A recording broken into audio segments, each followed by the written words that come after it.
Good evening, ladies and gentlemen, to round 13 of the IFL Season 2. It's been an absolutely mega season so far, and yeah, I'm just excited to get back into the booth and get on with the action tonight. We've got a good field of cars tonight. They're just finishing up the last 10 minutes of their practice session, dialing out the last strategy calls, and yeah, hopefully sorting out the pit entry and exit off. Yeah, last night it was pretty hectic on pit road.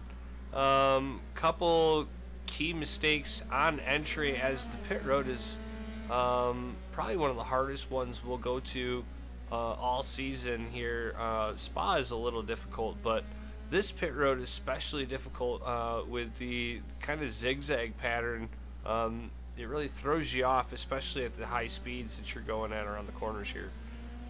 It's just going to catch the it's just the people that haven't tried it at least once.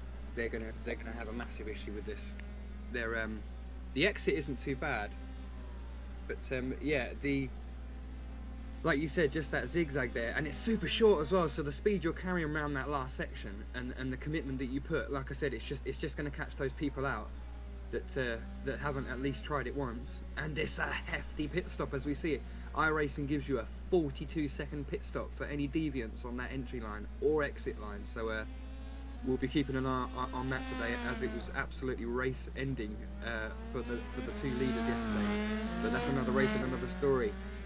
Today we have got our field, and already looking like high. Oh, I say that. We're looking at the track information now. I was just looking at the timing screens there. But today we are at the Twin Ring Motegi in the Motegi Prefecture in Japan for the second round in our European tour, before we go off to Suzuka next week.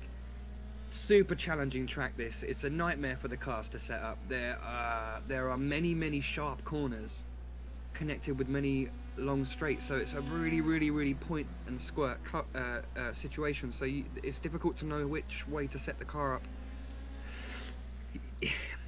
Yeah, just downforce levels. You need the downforce for the brakes, you need this downforce for the curvature of the acceleration points and things like that. But other than that, it's just the straights are just annoyingly long, and they just get in your way when you're trying to deal with that balance. But that's it. That's the challenge we've got this weekend. One of the hardest circuits on the track. There's definitely an advanced line to be had, especially through that last complex, as you see that tight right-hander going into that double left or back onto the back straight, that nasty little chicane there. There's a trick to that, especially if you've got your confidence in your car, set up things as I was just talking about. But yeah, super competitive track, and again one that you can fight on hard with this. So keen eyes on out and out pace moving forward, and keen eyes on the race as well. We had an absolute phenomenal last race. So the last 3 or 4 races have been absolute. So yeah, it's just into the championship developments. We've seen Height now absolutely destroy this field. She came in a few rounds late, but since then she has just steadily worked her way from the back all the way to the front, and she's got a significant lead now with 210 points. Just yeah, absolutely crazy. And we didn't see Cristiano Schegertman out in the last round, and I don't think he's on the grid this week either. So the fight remains with Matt Turner and Alex Gutenek and things like that, the guys that have got the hefty side of the points. We've had a couple of new drivers come in, but we've only got with this round included, there are only 6 races left, so championship charges are very limited. But the midfield is all to play for as you move on to the constructors as well. Yeah, and as you talk about that, with some new drivers coming in, like we saw last week, Jonathan Lilly take home the win on his first race here, and just before, as we were going live, he took the top of the speed charts in practice. So that can also, really start to mess with Caitlin Height and some of our drivers up here up top, is that there's a lot of points out there left for these next races, but if there's some new guys coming in there snatching them up, the battle's going to get a lot tougher right there, because you're going to be fighting for those points and the higher points, which are the most precious as you get further to the top of the chart. So that will make things really interesting. It won't change a whole lot when it comes to our constructor standings, though, being that we have 2 drivers per team for most of our teams that are putting points towards this constructor standings. So just one driver coming in snatching a few points isn't going to do too much, but it is still heating up front with Caitlin Height still out front. She is running with a lonely driver by herself at RSR Esports, but the Curtworks team and Lumos Academy team right there, also with Turning Point, all within 2 points of each other. The big battle for second, and they've all got multiple cars, I believe.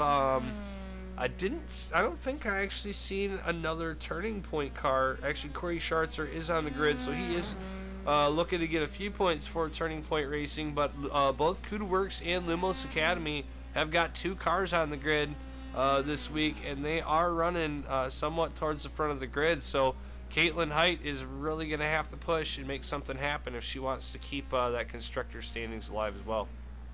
That is that's correct in many senses. It's very tight up the front, isn't there? If you see those, the P2, 3, 4, 5, those guys are really close, and with 6 rounds to go, there's still 160 points to play for, and obviously with a constructor sense, there's a lot more to play for. There's something like 250 if you include the P2s and P3s.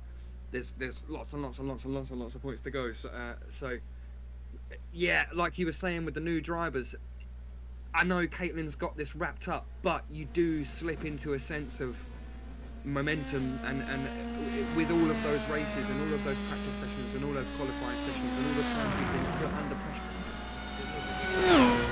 and you know, we're all only human. You know, there's nobody on this grid that's a robot, and when you do these rounds, and especially with Caitlin, she's got that hard-earned lead there. She's put some phenomenal performances to get there.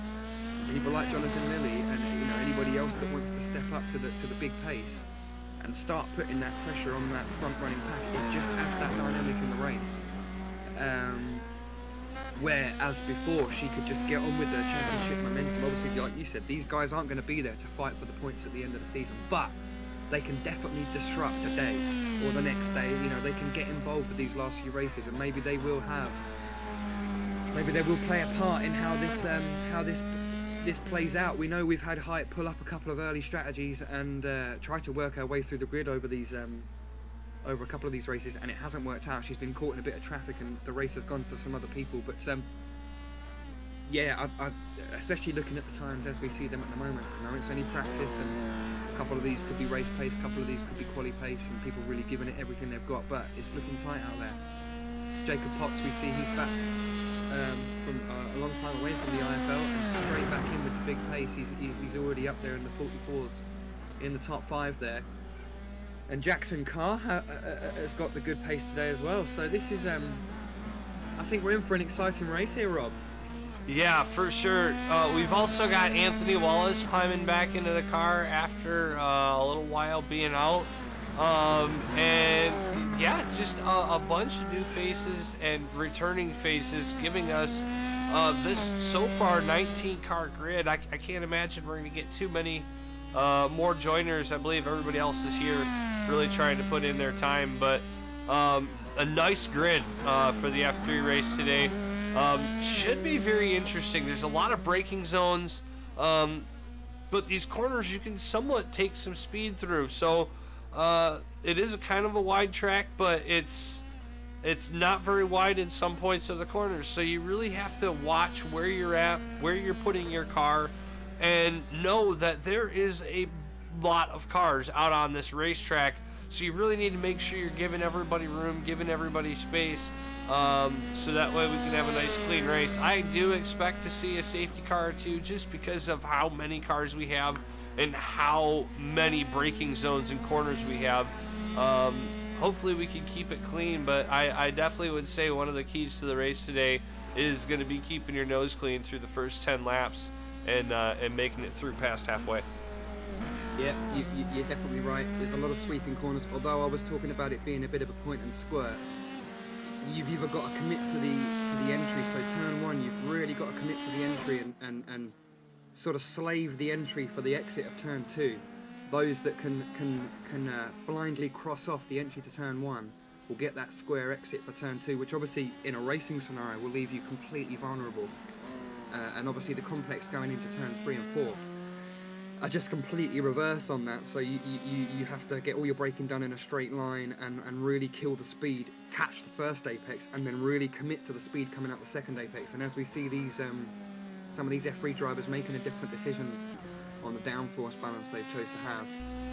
And then obviously when you're committing to the throttle, especially with the cold tyres, we know they're terrible with these F3 cars, and especially on the exit of turn 4, the exit of turn 7 and things like that, when you're really looking to just get that confidence on a warm tyre.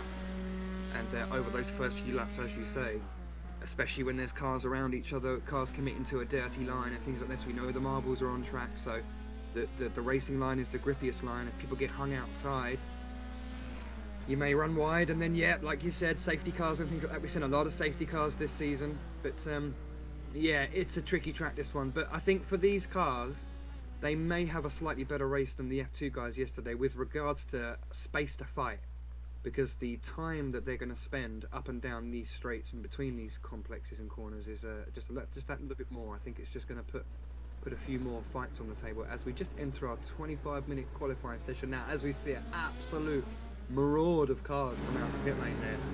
All sorts of colours. They've got yellows, blues, oranges, and all sorts. It's good to see. We've got a very pretty grid in the IFL. Hating the last of the drivers there in that little chain there, but this is yeah, this is it. This is the most complicated track in the Asian season here. Obviously, we're going to go off to Suzuka. These guys are going to do the west portion of Suzuka next week, whilst the F2 will take to the field. This is just a super technical track, isn't it? Obviously, we were at Okayama last week, completely different challenge, very fast and very committed corners. It's provided, just in that one race, it's provided a very different challenge for the drivers. It's a track that not many people go to as a routine. It's not a track that the Formula 1 I've been to since '94.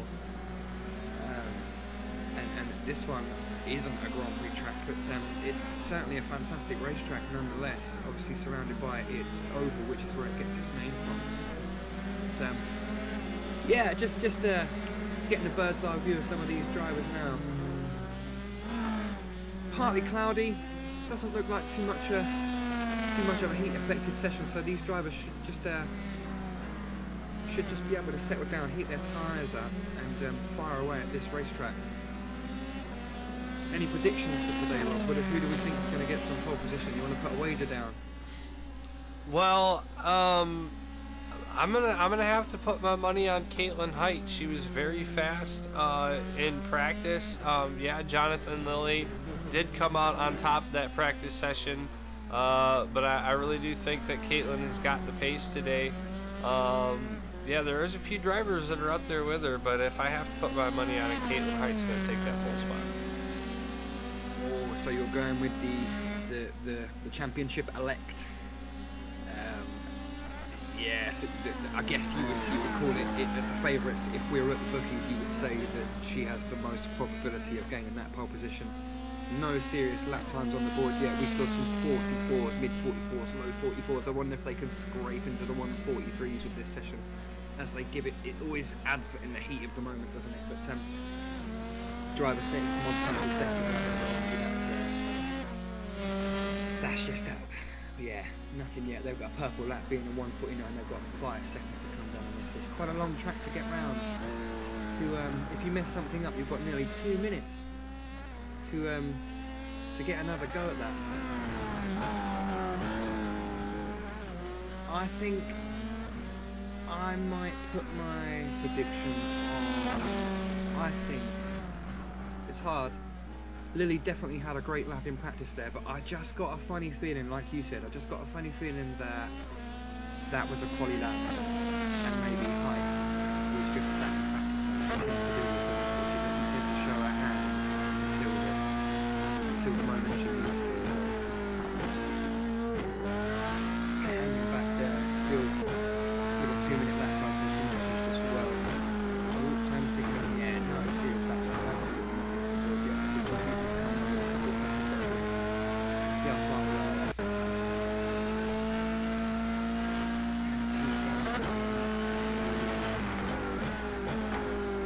1:45.830. So a nice lap. It's going to cost him momentum in the quali session. And some time to get them tires heated back up. You see Matt Turner's falling down to 4th. Ollie Ricks and Matt Stouflug have put in some nice times to get themselves up, and there goes Caitlin Height up to 2nd. All of a sudden, we've got the switcheroo going on up front. Yeah, that's it. It's just going to be again, I just don't think any of these times. I'm just really struggling, especially with these new drivers. Obviously, when you return week in, week out with the same drivers, like you said, you have that prediction. Your natural favourite will be Caitlin Height. I just can't read it with these new guys. Rick's there in P5. I mean, it's so far off pace. All of these laps are so far off pace. I just have absolutely no. The fact that Lily was able to pit that right there in the last few minutes of practice. Yeah, it just, and I think even then, even having said that, the pole position is on the outside, so you've only got to get a slightly better jump, and you've got priority into turn 1. So unless you get chopped off hard by the leader, it's going to be a fight. I do predict this, and like I said, this is going to go straight back to the championship dynamic, that certain drivers up and down the grid have got a championship to think about, and certain drivers don't. Obviously, Caitlin, like you said, she's gonna in this qualifying phase, she's gonna want to be pole. She's gonna want to get herself away from this and just do the job, continue the championship role. And it looks like she's got a little bit of dirty air in front of her. Might give her a little bit of a tow coming down the straightaway with how close she is. Lily just puts in a 3rd fastest time. There goes Caitlin Height to the top of the board. Still not a whole lot faster, 7/10 faster than Guteneck. Definitely not the pole times that we're looking to see, but she is starting to bring them down and trying to make sure that she's known that she's going to be up front. Well, what we're seeing now, this is actually going to cost her a little bit here. So she's managed to get that lap down, but this lap right here, bang, costing time. Hesitance. I mean, she's going to try to do this now, but the time she's gained, probably a couple tenths, getting the sniff of understeer there. She's cut that corner off nice and sharp. It's tough because both drivers look like they're on a flying lap there. It's always an awkward situation. Tough one there. Matt Turner sticking in personal best on the bottom right hand corner. I think we're going to see a lot of people with their personal best now. We're starting to see the gap between the front and the back now start to compress down.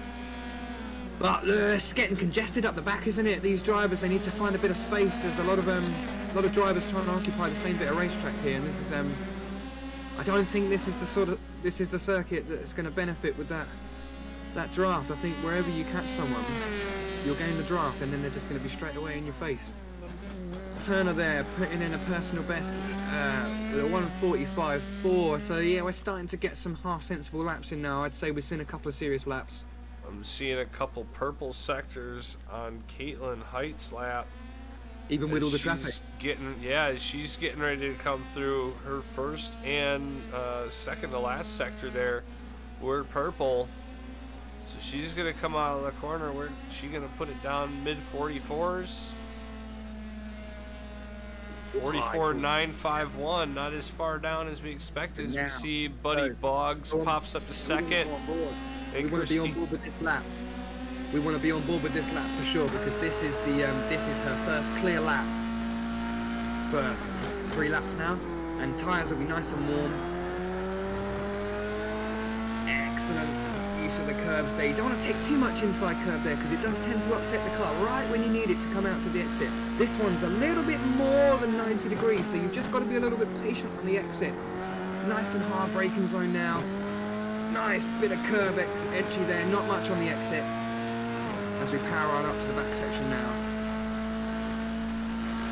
And through this corner, if you've got fast hands, you can go kind of quick through here. It's a pretty quick and easy changeover. These cars really can be thrown around. So I expect to see some really close racing through that little chicane there. There's not a whole lot of braking that needs to happen in there, which can really get someone caught up. So we should see some bumper-to-bumper racing, getting people ready to come up through this corner. We just seen Caitlin hit for a passing opportunity. Good lap. This is a good lap. Buddy Bog set purple 5th sector there, but yeah, this is a purple sector. We're not. Yeah, I still think she can go a little bit faster than this, but if she gets free traffic on the next lap, I feel you might be right. We might be looking at this pole position. What was the time that Lily managed? Wasn't it 44.5 or something like that? She just gets that chicane there. Let's have a look and see what this produces. Jonathan Lilly goes up to second place with a 45.2. Well, that's already a quicker lap. This is already a quicker lap than Caitlin managed in practice. So this goes in time with what you're saying in your prediction. This is Caitlin stepping up to the mark. Shanna, as we see Alexander Shanna there, flying off the track after a 45 flat, which is good enough for a provisional P2 at the moment. So we'll see if he can A, improve on that, and B, where that will leave him come the end of this session. But Shanna with a good proof. Obviously, we know he came from the F2 grid. He stepped back down into the F3 car. We know he is no slouch. He finished P3 in the title, finishing in Season 1. So we know he is one of the faster drivers. So yeah, eyes on Lily, eyes on Turner, Steltflu, Brian. I think a lot of these drivers here are still capable of a little bit more. Turner did have a couple purple sectors, and they were taken away from him as he was making his lap. So we'll see. Gets a little bit loose coming out of the final corner. Can he put down a faster lap time? Steve Bunting on a good lap as well. Personal best for him. And he does. He moves it up to second, a 44.664, which is only 5/100ths off Caitlin Height's pace. So Matt Turner showing that he's not going anywhere. He's ready for this championship fight with Caitlin Height, and he's ready to put it right next to her and possibly even beat her. But as we look down, we see Caitlin Height's got 4 purple sectors. She is the one that stole his purples, and she's going to come across the line with inevitably a much faster time than what she's got right now. A 144.230, so that puts Matt Turner now 4/10 behind Caitlin's pace. Can he pick it up in the next ones, or is he going to need one more run in qualifying to get it? As you saw last week, Lewis, after about 9, 10, 11 laps, that's about where the peak of the track went. We had guys come out and do second or third runs, and they just could not beat that fresh qualifying track. So this could be the one and only shot here for some of these drivers to get themselves up front. Yeah, and she did say, we know we've had information in the paddock that well, there's head games, isn't there? But she did say that she did say that she wasn't so familiar with these Pacific tracks, but this pace would definitely suggest otherwise. So she laid that 44.6 down. Turner's answered it. Guteneg's very close, just 2/10 behind that. So it's nice and close up the front, but she's just absolutely shots fired back with a half a second gap. So, but we've got we've got 15 minutes of this, 12 minutes of this session left to go, so plenty of time. There's a good 2 phases there of these drivers to keep going, as we see Height there without personal sectors maybe getting in a bit of traffic there. So yeah, and we see a few people. Jacob Potts puts his machine up into 4th place with a 144.904. Julie Redmond, she goes up into 6th fastest with a 145.116, right ahead of Jonathan Lilly, last week's winner, at a 145. Take that back as Lilly goes up to 5th and Boggs goes up to 3rd. We're seeing another resurgence here. Some more laps really being put down hard right now. Yep, Ryan coming in with a 44.9 there. Look, 1/1000th separating Potts and Ryan. Unbelievable. This session is starting to cook up, isn't it, Rob? We're getting a bit of a look. We've got a 44.5, 44.2 spread all the way. Look, and Gutenek there going into P2 with a 44.3. Things are set. We have a race on our hands. Without a doubt, we have a race on our hands. And Buddy Boggs, stunning Lily stunning, Potts stunning, Ryan stunning, Shanna's pushed all the way down to P8. That was P2 a minute ago. Incredible. And yes, we have to talk about Julie Redmond, new driver today to the grid. Welcome Julie Redmond to the series. She is driving for Cuda Evo in your car, Rob, as you have stepped up to F2. So welcome her to the grid in the yellow and red machine. Have we got any other new drivers this week? You said Walker. We've got Walker in the Halloween livery. Happy Halloween, everybody. Christina Ryan in the number 80 machine. I mean, she's running as an independent this week. She is a newer driver to our league as well. Yep, and Rick's down in P18 at the moment, but still not that far off pace. They've just joined a very tight grid, haven't they? And some of these drivers will have pace enough to poke it somewhere in our grid. And Rick's just struggling there to keep up with the ultimate pace of our competition here. But still, Caitlin there just pipping her pole time by a smidge with a 44.22, which is literally 300ths better than what she had before. Gutneck with one purple sector. I don't know if he's going to be able to increase his time or not. Caitlin comes into the pit, so doesn't look like it. Fresh set of tyres there, and another go. Stuart Gibbons moves up to 8th place in his Wolfpack machine with a 144.950. So puts him solidly in the top 10 for the moment. And that's it. So and that's going to bump Matt Stelflug out of the top 10 in the Cuda Works machine. So definitely a very, very strong mid-pack at the moment. This may be the tightest percentage we've seen in the top 10 for some time. I mean, maybe that's because we've come to unfamiliar territory, and this is what it does. It levels the field. Not massively, but those tracks that people keep returning to week in, week out, and you can just devastate a line. When you come to a track that everybody has had limited running on, you always get the quicker. Your height's still at the top, and the guys that are still at the back are still at the back, but the gap is closer. And it genuinely is. This is tight stuff. And obviously, let's run through the mind of these drivers as they're looking at these times, as we are looking at these times. You start to believe in a better race than the previous weeks. You know, you're banging in your lap times. And yeah, there it is.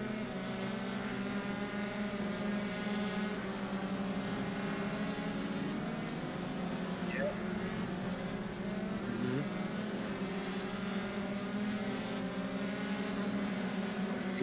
Yeah.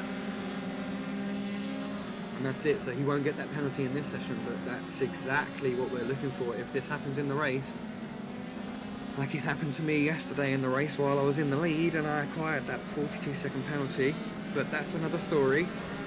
It cost me the lead, and it also cost my teammate the lead because we both suffered the exact same problem. But so that's it. This is why one of the first things we mentioned when we opened this stream up was that. Because I just think I mean, Austin was pretty difficult entry. It was a very sharp left hand, but this one, it's just blind. You come around that corner with a lot of speed, and it's a really short pit entry. And by the time you've seen it, it's it. If you haven't practiced it, you're gonna get caught out by it. It's really, really bad. Well, we're over halfway here. Just 7 minutes, just under 7 minutes left to go here in qualifying. So basically, one more shot to get out on the track, get them tires warm, and really put a good lap down. But with as many cars as we got right now, it's going to be kind of hard to find some clean air at the moment. This is it. It stayed quite cloudy through this session as well. So they've had fairly optimal conditions. Obviously, you know, with the sun beating down, and it's partly cloudy as well. So they could have had a gap of sun here, and it over the course of a 25-minute session, the track will degrade. And it will just it just heats up there with the sun glare, but they've had it good this session. So the track will just evolve with the rubber that comes down, and it will just get faster naturally. But yeah, this is it. The drivers are just coming out the pit now. Everybody's pretty much on track bar, 1 or 2 drivers, and this is it. That these tires take good 2-3 laps to fire up properly, to the point where you can advance on your fastest ever effort in that session, you know what I mean? To actually improve on the quickest that you've gone takes a good 2-3 laps, and the rhythm has got to build back up again, And yeah, it's going to be it's going to be difficult now to improve on what we've seen now. But at the moment, Caitlin Height sat on provisional pole, as you expected, Rob. Yeah, and she doesn't have it by very much. Alex Gutenek's right there behind her, just a tenth behind. And Jacob Potts sitting there in the provisional third place spot, just 2.5 tenths behind Caitlin Height. So she's definitely got a battle on her hands. This is all one lap pace. You're definitely going to have to keep a nice, strong, steady, consistent pace, which is something we know Caitlin Height and Alex Gutenek have. So that they're going to have to really keep it strong and bring the battle to them. But right now we're looking at one lap pace, and this is going to be a 26 lap race. Anything can happen. We have to make a pit stop. We talked about possible safety cars. If we get a safety car 2 in a row, like you said, that makes some ice cold tires, and these cars are horrible on cold tires, which, you know, can really throw you for a loop. So there's so many factors that goes into it here. And with just 5 minutes left in qualifying, with 19 cars on the grid, you're going to want to do everything you can to put yourself in the best position to start this race, because track position is going to be very crucial here today. Yeah, I do believe so. I definitely think we're going to see a dynamic into turn 1 for sure. If not at the front, definitely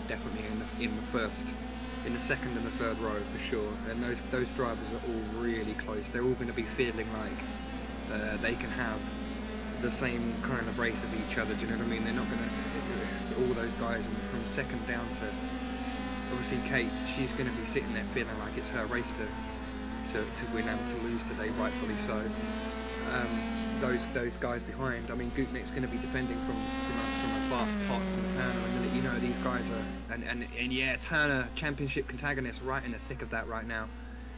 And Lilly had a fantastic race last time out. We know he won with that great strategy, so he's going to be wanting to continue his momentum. And Boggs there with a great lap time, probably one of the best we've seen, the most competitive we've seen him in his stint in the IFL so far. Well, there's our first position change we've seen. Brandon Walker jumps up one spot, knocks Matt Stelflug down to 12th, and he jumps up to 11th with a 145.250.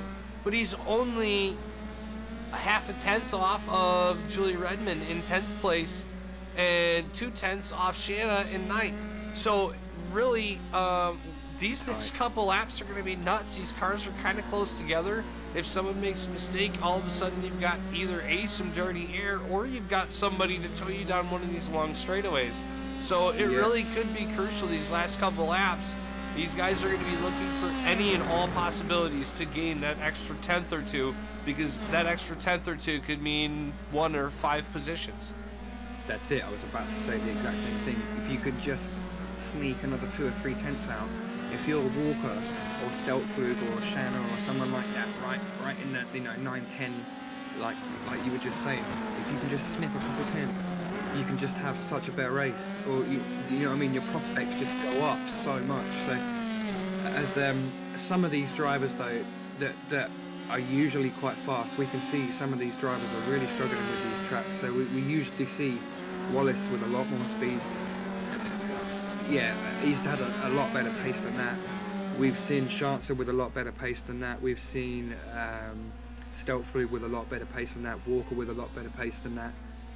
Shanna with a lot better. Do you know what I mean? All these guys, it's really mixed to field up. I feel it's really mixed to field up. So I think race-wise today, I feel like things are a little bit out of position. We've got a Cuda Works car in P4. Stelflug moves to 9th. Yeah. So there it is. There's that couple of 3 tenths that we were talking about, and he's jumped a couple 3 drivers there. So he's into the top 10, a lot closer to his teammate. But I was about to say, we've got a Works car in P4. We then have a Works car in P9. You've got the 2 Evo cars sat in 11 and 12. They'll be sat line and stand. So a bit of team dynamic going on there. We've got a Turning Point car in P6. And where is the other Turning Point car? Is there 2 Turning Point cars today? I believe we only have 1 Turning Point car, and that's Corey Schartzer. Cristiano Schegetman is not here this afternoon. So that is again another dynamic, isn't it? I mean, I'm looking at the lap just to make sure that we're not having anything change. But you are right. Oh, Jackson Carr manages to push Stelfberg, and Shannon now in P11. Crikey, this is just getting worse and worse for these guys at the midfield that are getting caught out, that are just a few temps down. But this is defining moments now. They've got just a couple of minutes now. Obviously, this one, and if you start this lap within that minute, they'll give you the chance to finish that lap. So keen eyes to the line to see if anyone can just nick that couple of tenths they need to bump themselves up. But as I'm looking, I'm not. And Rick's there. I'm not seeing himself up in the back. There we go. I was just looking at that. We had Ricks back there. Ollie Ricks back in 19th place, and he's just managed to lift himself off of the back of the grid there. Yeah, I'm looking down on the bottom of your screen, and we're seeing who's coming through, and other than a couple cars that are a little further down, I'm not really seeing too many people turning their fastest or their best sectors. I haven't seen a purple sector in a while. Just a green one here and there. Everything else is orange, meaning they're just not going as fast as they were. So don't really expect to see too many position changes here in the next minute. But someone really could pull something out and find something here in the next lap. But yeah, as that's qualifying's coming to the end, everybody's going to get a chance to finish the lap they're on now. And Caitlin Height still currently sitting up on the top of the charts. Yeah, and that's it. Never say never, because, quite literally anything can happen in the next 10 seconds. But obviously the drivers that got to the line before the zero, as I said, they will get to complete their lap. But with Matt Sector poking in a purple fourth sector there, but nothing else on that lap. So yeah, this is crunch time. I think you were right, Rob. I think you were right. I think Caitlin has secured pole position. Caitlin Height's got 2 green sectors and a purple sector coming out of this last lap. So Caitlin Height might actually increase her lap time or decrease her lap time. She's at a 44.229. As she comes across the stripe, can she better it? She does. A 44.114 for Caitlin Height. She's just showing us all of the reasons why she's the championship leader. Excellent lap there, excellent lap there. And this is, again, that's the last minute of deliverance. So she's gone over the line with just 30 seconds to go. And that's it. No more time left to answer. No more time left to answer. As we see Shanna practicing the pit entry. Nailing it that time right here at the end of qualifying. That's it, learning from the rumblings of yesterday. Those drivers that heard about what happened will have learned. Well then, Caitlin Height with an absolute domination of a qualifying session there. Half a second clear, just over half a second clear of everybody else. From Alex Guteneck. Alex Guteneck's up there. Well, that's the best starting position he's had in a long time. Well, look at this. The further towards the back of the field, someone who was literally battling for a podium spot last week is now rolling off 13th. That's how much competition we have here in the IFL, and it is absolutely crazy because we started off with not too many drivers here in the F3. It was pretty spread out. We had the drivers that were just real good. You could tell they drove the car a lot, and then there's drivers that really didn't know what they were doing.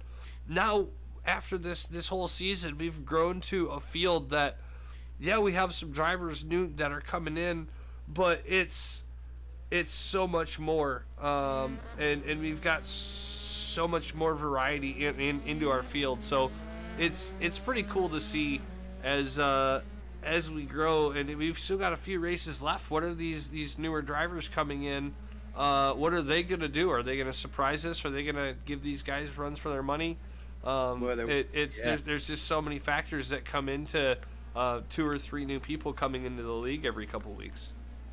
Yeah, that's it. It's quite a mixed grid, and obviously these new drivers get the pleasure of coming into a grid where everybody knows or somewhat knows everybody else, they've got that click, they've got that family bond. They're in the Discord week in, week out. If there's any frustrations they get vented and things like that, that is the pleasure of having that consistent league. So if you as a new driver, you coming into that, you feel that straight away. It's not just an insane nobody cares public iRacing lobby.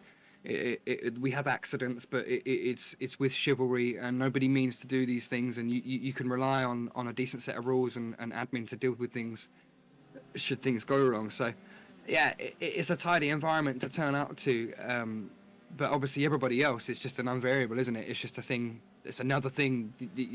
Somebody you don't know, you have to weigh them up mid-race and make some split decisions, and yeah, as we see Lily win his first race back and steal it from everybody, in the most ridiculous fashion, with a great strategy call that nobody else thought of because they were so busy chasing each other, and he just snuck away there.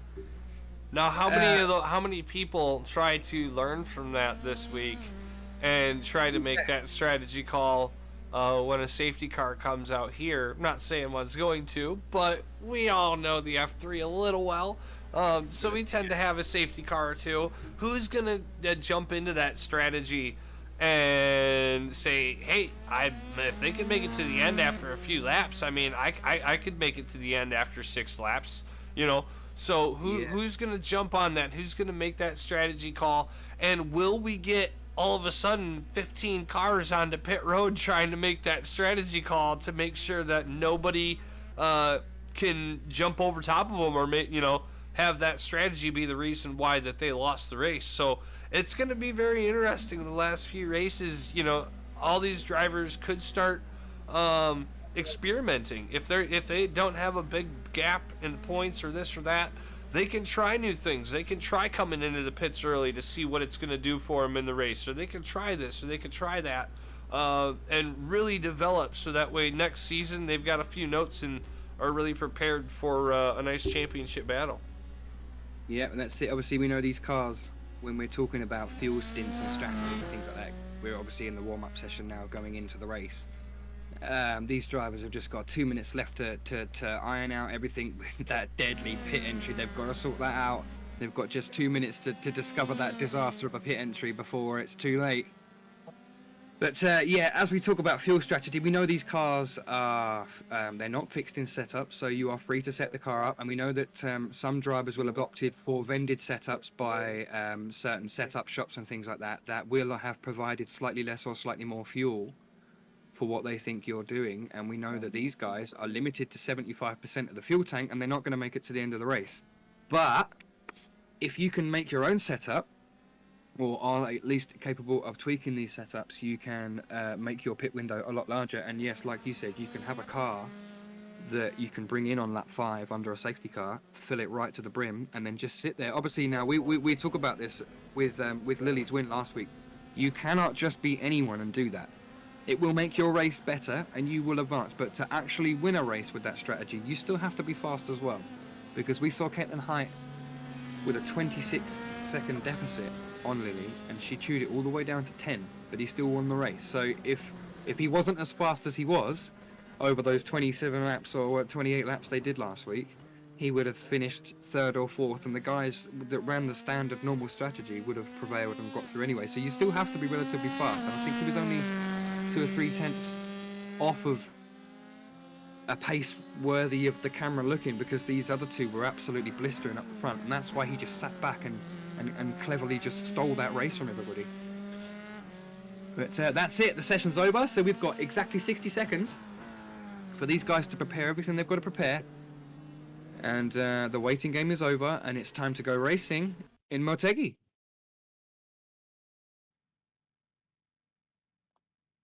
Yeah, 19 drivers rolling off the grid this afternoon, and it's one of our bigger grids we've had here in the IFL 3.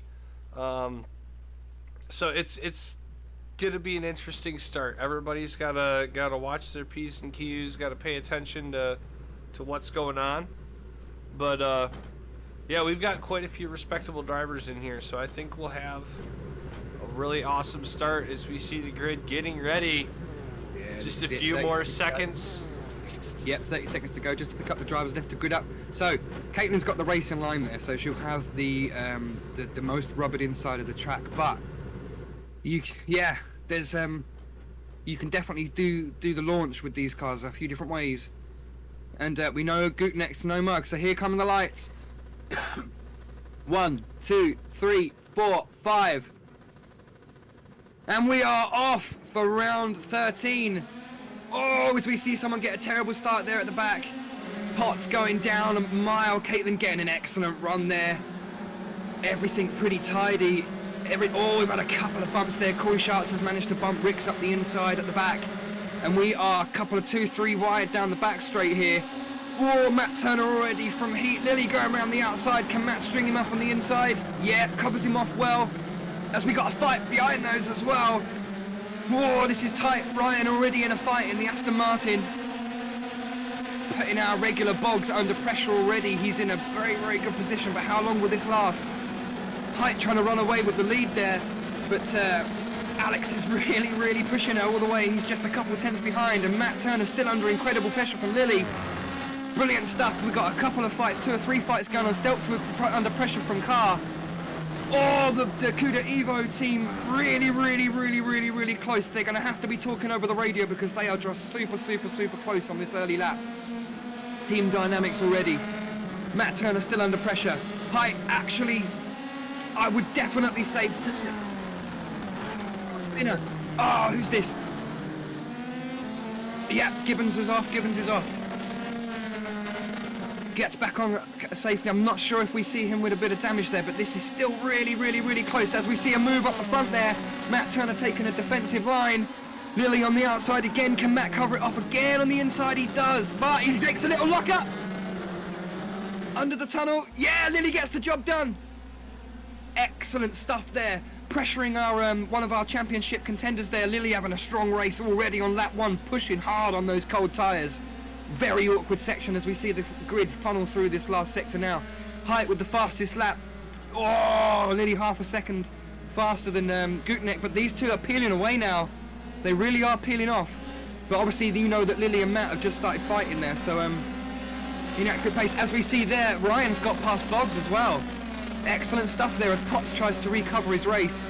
He's got more pace than the position he's in, we know that. As we see Shanna dive down the inside, a car there as well. Excellent stuff there from the returning F2 driver as he makes his way on down the grid to the Halloween liveried Anthony Wallace. Potts and Boggs trading positions again. Oh, Potts hanging Boggs out to dry on the outside. He's going to look through to make. He's going to make way on. He's going to look to come through on Ryan. As we see, Matt Turner's just managed to get away now from Lily. Or he must have managed to get the position back because I know he lost that. Wow, so he must have missed that. It's just too much going on. Trying to catch it all between us two. Trying to catch it all. And the Evo guys, the 2 yellow cars are just sat there, line astern. As this is super tight stuff now between Anthony Wallace, Stelpflug, and Alexander Shanna. Shanna's looking optimistic on this first lap. It's really tight. This is exactly what we said, isn't it? This is just anyone, if you make a mistake, you are out of this train. But this look at, we're 2 laps in, we have no safety car, we had 1 car spin off. What a start for the iFormula League F3 here at the Twin Ring Motegi. Something we didn't expect anybody, I mean, out of the tracks, nobody really expected this one to be the clean start and the clean one. So what a race for the start of the F3 as we see Stelflug almost going off track, getting passed by Shanna and Anthony Wallace, falling back to 10th position now, but that is 2 laps completed here at Twin Ring Motegi, 24 more laps to go. Caitlin Height out in front of the pack by a second over top of Alex Gutenek and Matt Turner. Just hasn't quite got, and obviously when you're there, we would just speak about this before, we're just missing a little bit of action. Obviously, oh, we've got the yellow car there. Stelpflug's been dumped by the 2 Evo cars, both of them. Crikey, we have got a team thing going on here. These guys are just with each other close. I mean, these guys are new. Brandon has been in this car for a couple of races now, but he's got a brand new teammate there who's actually in front right now. And I feel there's definitely some teamwork going on there. And they've moved up, and they are sat currently in 9th and 10th. So eyes to these guys. Obviously, we'll see if they decide to start fighting, but we know they're on the communications and they're on the radio together. Steltflug has been overtaken by both of those cars there. As we see Shanna at the back. Shanna at the back! And we saw this last week, didn't we? With Jewsbury and Lily, who Lily ended up winning the race, the team coming through the field. So maybe these guys are figuring out, hey, the team is what takes us to come through the field here. Steltflug's really struggling today, isn't he? He's getting some serious heat from Jackson Carr already. This is just so much action to try and keep up with. So much action. Gutenek up front really trying to pressure Height, but I think she's just managed to gap it now. Potts is coming back in for this fight now. He's definitely started to put some heat on Ryan. Not quite there for the fight, as Anthony is also definitely, the colours are shining through. And this is it, right behind that fight is the two Evo cars already. Already, they are not that far behind. Steltflug just managing to gap Carr there, as Rix is also pushing hard. As we see, not such a strong qualifying performance, but he may be the Sunday guy. He may be the racer. As you see him trying to make a move there. Excellent stuff. Carr's got the inside line for this corner now. What can Rix do? Are they going to leave each other space? This is cracking stuff. Nice and late brakes there from Rix. He's going to try around the outside. Excellent. But he's going to lose the priority. They're side by side. This is brilliant. Fantastic side-by-side driving here from the front to the back of the pack right now, as we see Walker and Redmond both get past Steltflug. Did Steltflug Boggs is off. Go off the track? Buddy Boggs is off the track. Getting back on fairly cleanly right in front of the BE Racing drivers.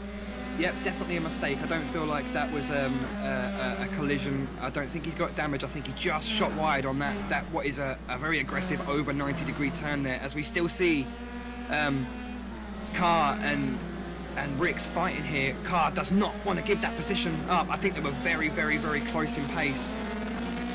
The Evo cars just starting to spread out now. Redmond just a couple of tenths up on her teammate. Maybe they've decided to just gap each other a little to get a little bit of clean air there. As we see, Christina Ryan has caught Matt Turner, and putting on the battle as Matt Turner locks up again.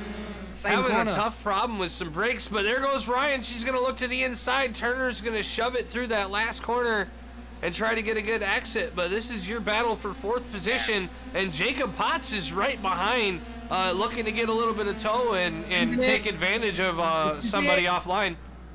Ryan putting it up the inside of Matt. Can he hold the outside line? Oh, they were close then. Both very, very good drivers there. That was nice action.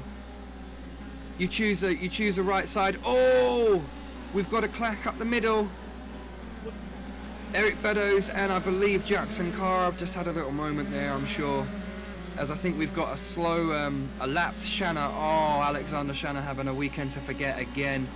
Struggling to find his feet with this momentum these F3 grid have gained. They do this week in, week out, and it just shows there is some serious skill up and down this grid. They may not all be the same pace, but they do this week in, week out, and they are on momentum with each other. It's good, as we see now, some hectic fighting here. Oh, Ryan's really on the back of Turner here, but we know Turner's got a championship to think about, but I think Height's just doing everything she needs to do to just shut that one right up.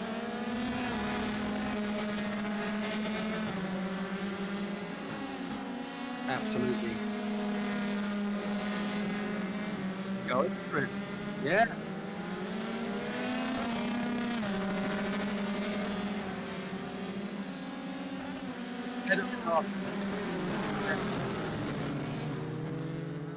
We see Beddoes off in the. This is a punishing track, isn't it? You don't get any runoff with this one. If you it's not a grade A, a grade 1 FIA facility, so you don't get provided with these luxurious the runoffs that keep your car in play, like we see in so many locations, and that is just what these drivers are struggling with. As we see, we're just struggling with that downhill, aren't we? A lot of these drivers that have got the bias set up for the whole rest of the track, and they're just getting caught out by that.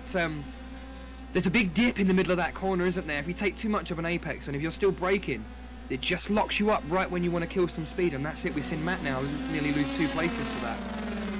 And Jacob Potts is making a move on Christy Ryan.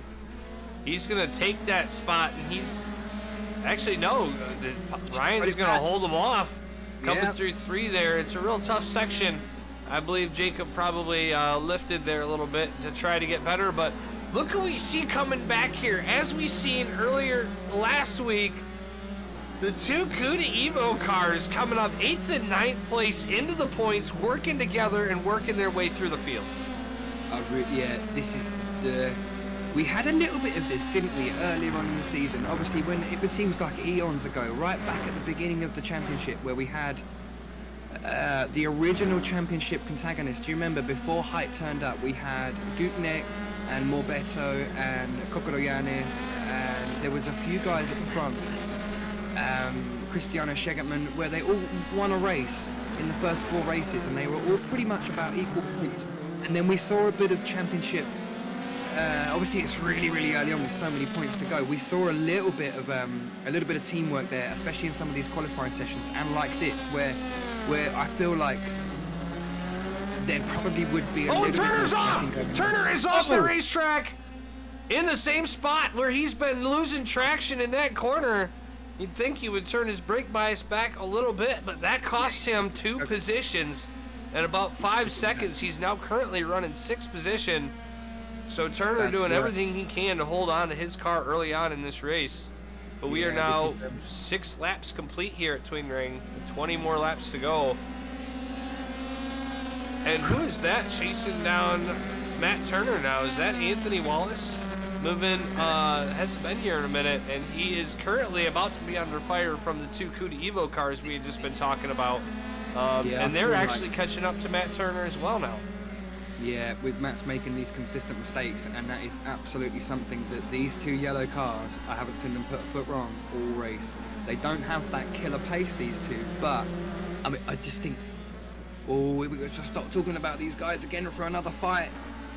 This is Boggs and Ricks again.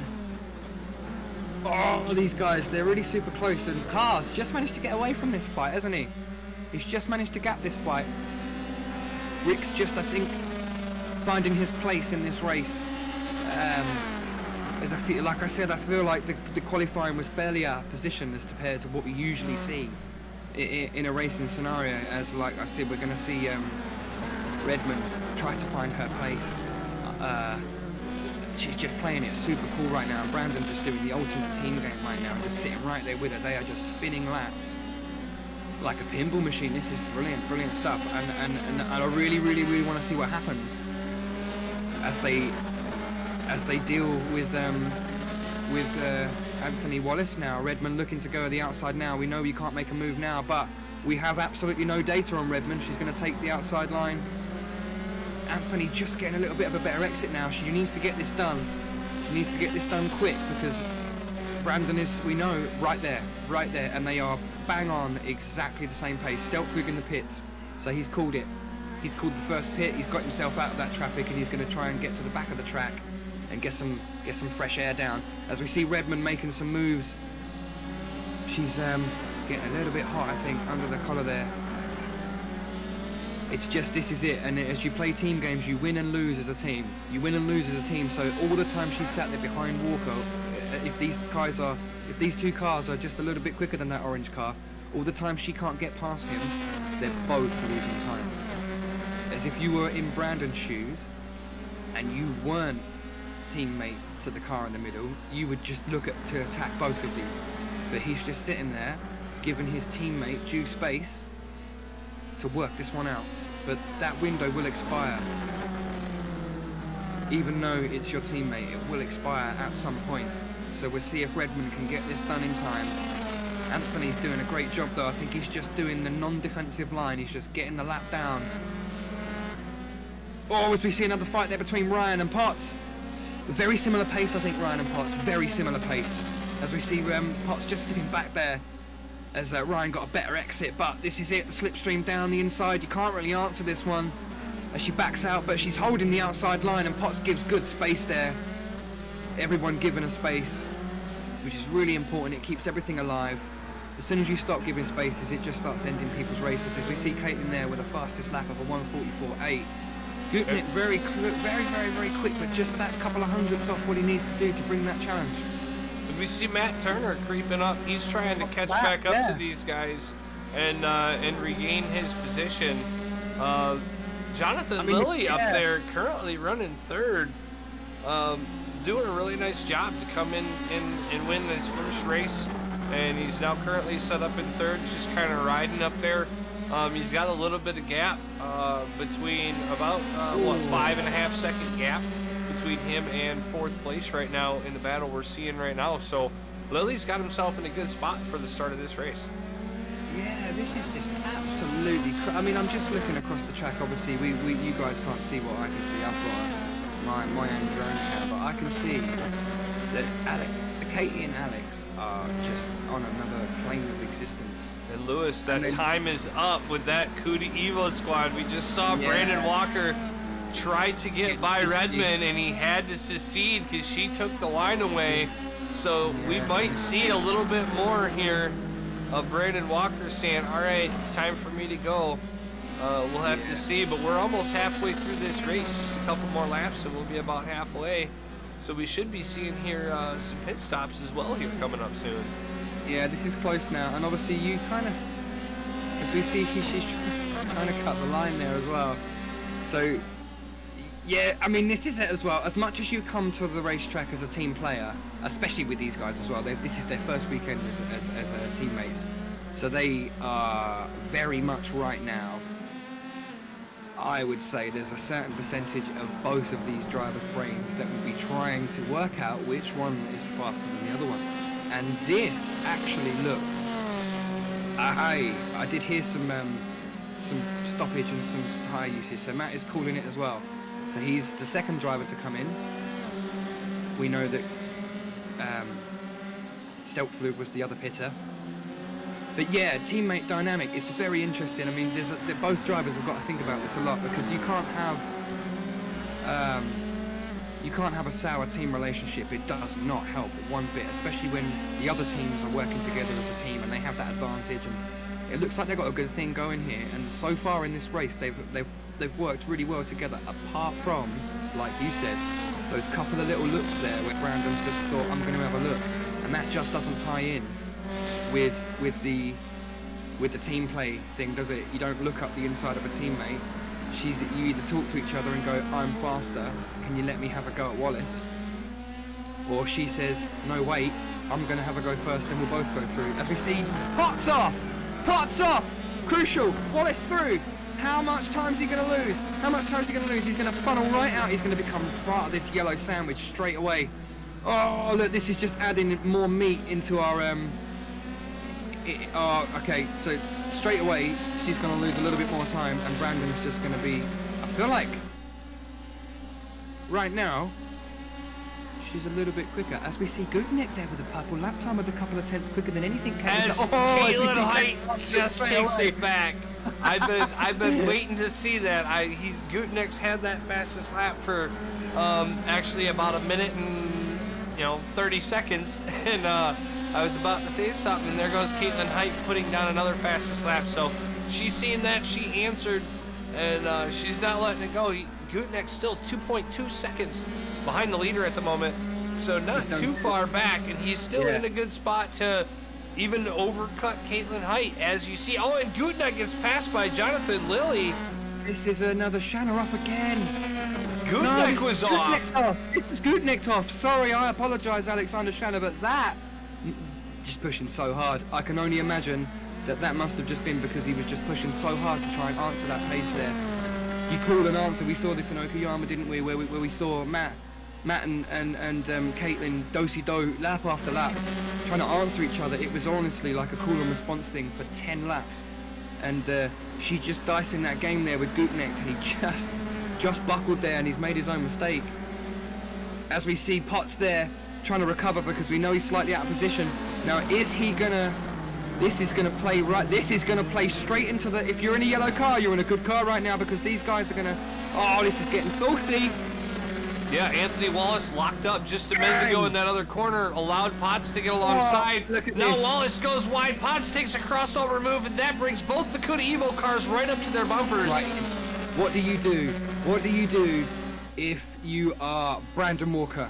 Well, you got cars that are side by side in front of you. Most of the track is blocked. Julie's gonna outbrake herself. Oh! Julia's gonna bring herself, and she's in the middle of the racetrack. I think that's gonna bring out our first safety car. Oh no, she's just managed to pitch it round. She just gets it around, seriously close. That was very close to a safety car there. Yeah, that would have been unfortunate there. Brandon's been released. As we see the first mistake from Julie there. Unfortunate, but yeah, this is that was a super. I definitely saw what happened there. She just got caught out. I feel like she thought she was going to hit the car in front of her, so she's gone super hard on the brakes, and it's just put her right on the dirty side of the track. And round it came, and that was so close. And she didn't hit anything. She's still 9th place, so she still can recover from that. Still sitting in the points at the moment. I think it was Gutnecht. He came sweeping through so close on one of iRacing's worst days. That would have been a multi-car pileup for sure. But ultimately, race-changing stuff here at Motegi. So now Brandon is just straight away on the back of Anthony Wallace. I feel that probably says a few things, doesn't it? So that tells you that Anthony's losing time because of Wallace. Because of Potts and the altercation that those two have just had. But there's a lot of pent-up energy inside that yellow car right now as we see him squeeze up to the back of Anthony Wallace. Now let's see if we can take an on board with this one and watch a bit of onboard action and see if we can get a move on the onboard there from Brandon Walker. This is some pushy stuff now, I feel. Super late there, nice trail braking there. Big brake pedal stuff here. Super strange line, super patient you've got to be, and you can get a better exit as he just squares off the corner a little bit better there, Anthony. He's getting a superior exit there. I think that's what's keeping him where he is in this race. Obviously, we are now talking about the fight for 6th and 7th. Well, 5th, 6th and 7th if you include Potts in front. But I feel like Potts should pull away from this. It was a due mistake that put him back there in the first place. So if he can keep himself concentrated, he can get on with this. As we see Brandon there using a lot of curb there, a lot of curb. Super close racing, long into this race as we see Hyatt basically dominate the grid again. We'd have to say as well, barring mistakes, we've got to call this potentially championship over now. If she wins today, it brings the total amount of points down to something like 130 points or something like that, and she can afford to. It's a couple of races off, but she'd have to basically not turn up to every race between now and the end of the season, and we know that's not going to happen. So I do. Incredible performance this year. Incredible performance. And Matt Turner, really an incredible performance for him too. He didn't have the greatest start of the season, and he just started pounding in some points. And I really think with the pressure of I'm the only one that can beat her right now unless Cristiano comes, so I really need to try. And I think that pressure ultimately was really what got to him. He had a couple of instances of just a little bit too much lockup, and that's all it costed him to go off the racetrack here at Motegi. And that's it. I just think, like I said, we're going back to the quali times. Just a lot of drivers super close. One little mistake is going to hurt you so bad. Gutnecht's made that mistake there. Potts has made a mistake. We've seen Wallace hasn't really made a mistake. He's been in a couple of fights there, but he hasn't really made any mistakes, and he's all the way up to P5. Wait. Whoa! No. This is Ollie Rick spins out. Incredible stuff. So this is it's just tight. Goes in hand with what I was just saying. Things are just tight out on track. This is probably the closest and tightest race. All up and down, we've got gaggles of 2 or 3, 4 cars. Everywhere up and down the grid. This is Brandon right now threatening Potts big time. Wallace has got through on Potts, and Brandon's Potts under pressure here. Big time. Let's see what Brandon can do about this. He has sat patiently for 14 laps and just watched cars do their thing. Oh, Potts is super close there. I think he's had to Brandon has to do something silly then as well. All three of them took a bit of a berserk line there because they were like ripples in a pond. Anthony did something, Sapotsi did something else, and Brandon did something else, and all 3 corners were way off.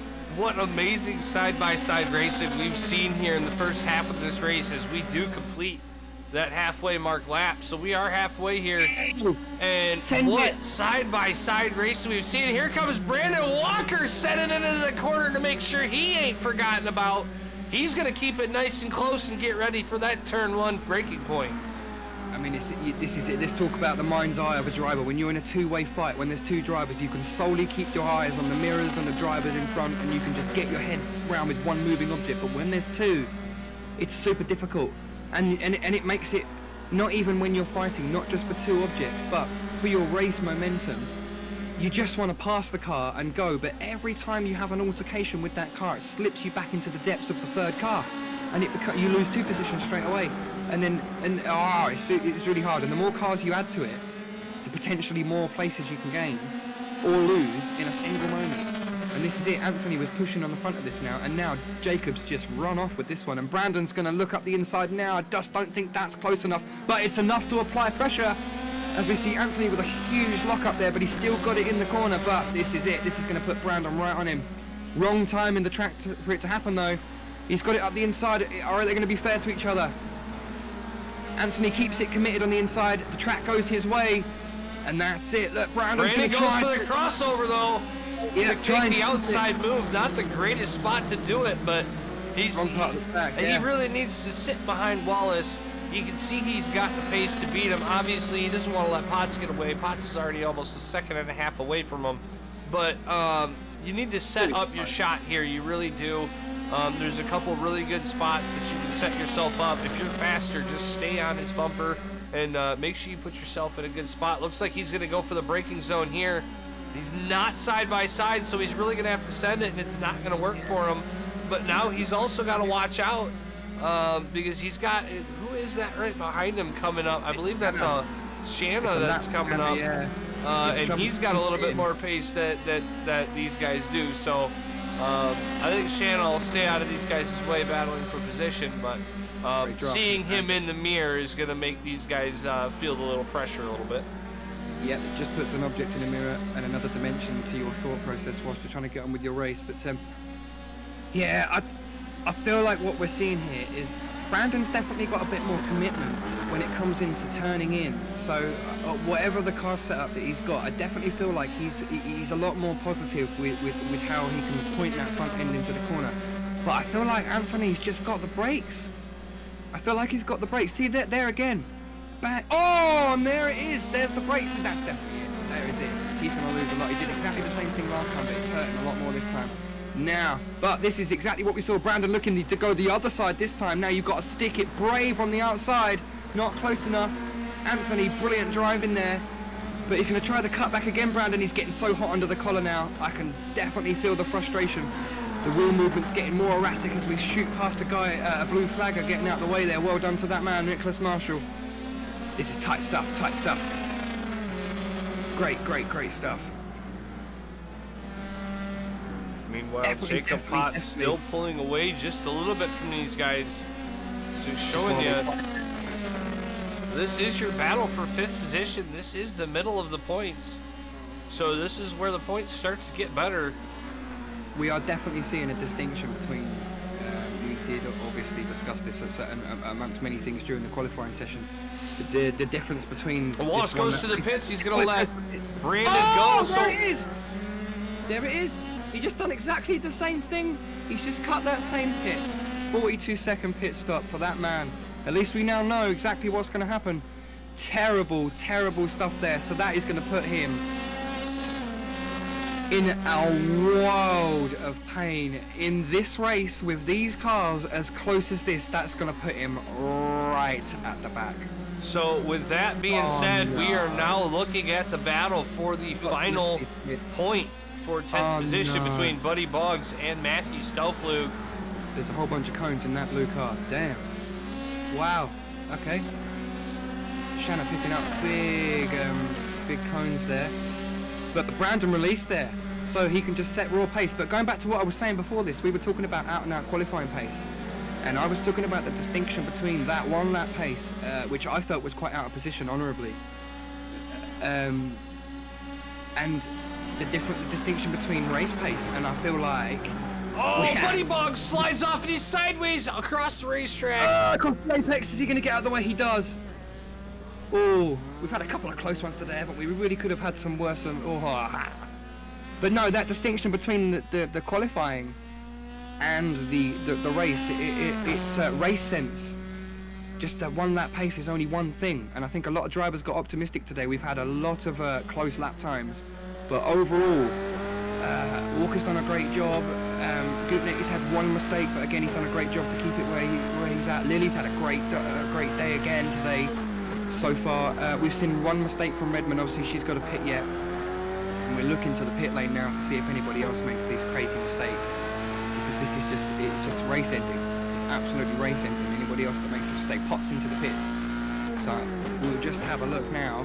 I'm just going to kick down to the pit cam just to see if Potts did cross the line and serves a penalty, or whether he gets away. Potts pulls away, so we know he got in and out with an unscathed pit stop. Brilliant stuff. So that's an accurate representation of one of the front runners and where they're going to pop out in this race. And he has come out in P8 behind Turner. So Turner managing. No, we know Turner's pitted already. So and that's a few seconds gap there. So Turner with a good strategy today. Obviously choosing to pit quite early on in the race. I think he pitted lap 9. So maybe his tyres will come into play a little bit later on. But as we see, Bellows in the pit lane as well. This is it now. We're into the pit stop phase, well into the pit stop phase. So we'll keep an eye on the pit lane and just to see if these. It's such a terrible pit lane, isn't it? It just proves now for the F3 and the F2. It's just a balmy entry. It really is. Well, the only drivers currently left. Caitlin Height is coming into pits as we're focused on her, and she has a flawless pit entry, so shouldn't be a problem for our championship leader, Caitlin Height. And Alex Gutnick, we'll see, does he follow her in the pits? And he is going to follow her in the pits. He's going to have a good entry, and it looks like Jonathan Lilly is going to play the opposite of his pit strategy this week, and he is going to go past everybody and see if he can't try the overcut and try to make something happen against Caitlin Height and Alex Gutnick, as Caitlin Height's coming back out of the pits there. So Lily's going to not be able to beat her time. She's going to definitely get out in front of him. But definitely trying to take that overcut over Alex Gutnick, which is entirely possible, as Gutnick is just now finally starting to come out of the pits himself with a few lap cars and other drivers in between him. Well, that's it. If you can make him deal with his cold tyre stint, and then you can come in and do the exact same pit. Obviously, those 2 or 3 laps that you haven't had to deal with that, if you can really maximise on those, you will gain that track position. Obviously, you have now got cold tyres and he won't, but you've got track position and you can block. And track position is everything at a track like this. We've not got any.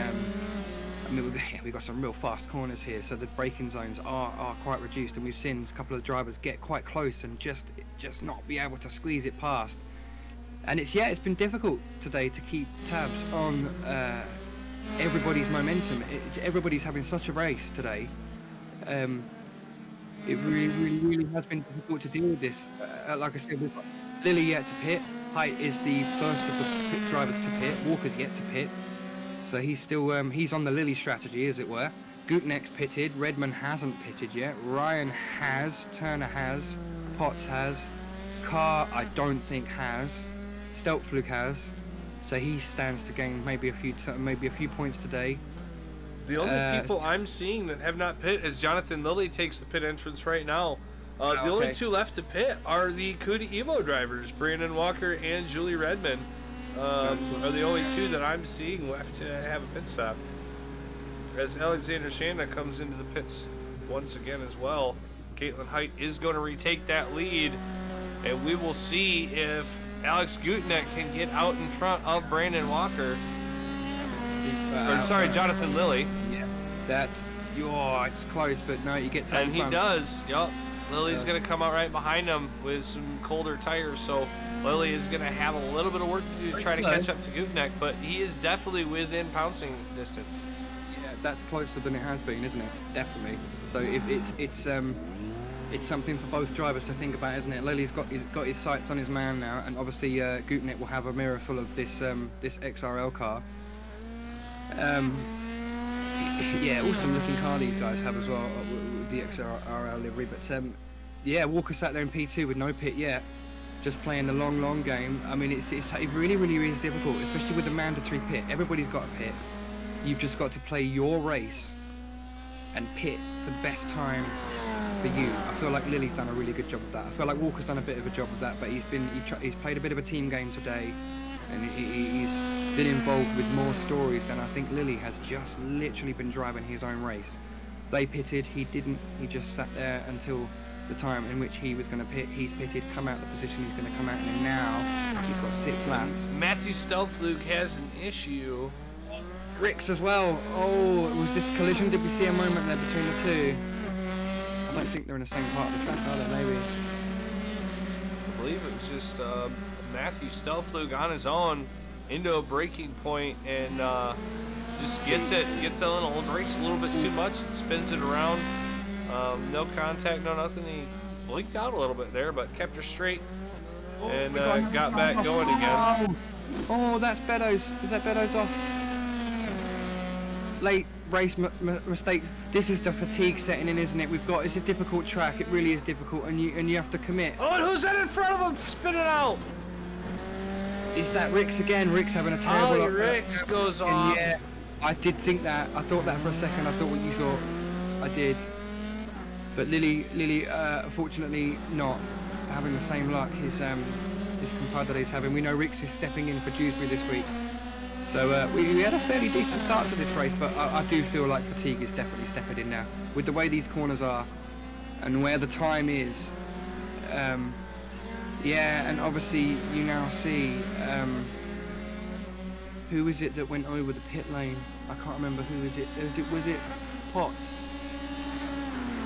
I can't remember who. Was it Wallace? Somebody went over the pit. I think it was Wallace, wasn't it? Wallace cut across that pit, and that's put him way out front. Fortunately for him as well. Yeah, look, 45 seconds, he was right up there. So unfortunate stuff there, as we are on board with Jonathan Lilly now. Sterling stuff from him. He's a fairly new entry to this league, and he's already proven that he is not a driver to be messed with. He's had mega pace last week, and obviously everybody thought that it was off of a great strategy call, but I keep telling you this, you have to be fast as well. You can't just pull an opportunistic strategy off and beat a grid full of drivers that know what they're doing. You have also got to be fast. And although he wasn't the fastest, he was still very fast, so enough to win a race and a good strategy. And this week, on merit, he's sat P4, and that is it's a difficult thing, especially with the drivers like this. They've got the momentum they've got. And it looks like Brandon Walker hits the pits, and he messes up pit road. It looks like he went off the racetrack going into the pits, so that might hurt his chances at a podium this afternoon if he does get held up with a penalty. We have seen 6 drivers this weekend now in the race, in a race between F2 and F3, got a whopping penalty. It's just a race ending penalty. Basically all the work that Brandon Walker's just done now just gets flushed away. And you see he is sitting there on pit road over a 50-second pit stop as he drops now out of the points, still waiting for that penalty to be done. A tough break for Brandon Walker in that Cuda Evo car. He worked pretty hard to get up front. Now the lead Cuda Evo car is Julie Redmond, currently running in 9th place, still in the points at the moment.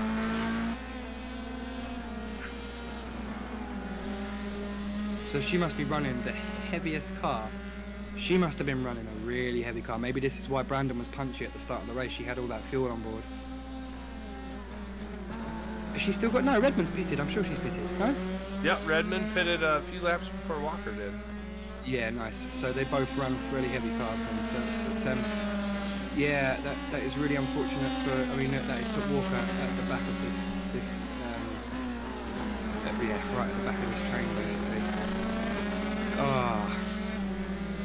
So, Height managing to run a flawless race again. She's just a few laps away from absolutely nailing the last few 10 penny nails into what it has been a fabulous season for her.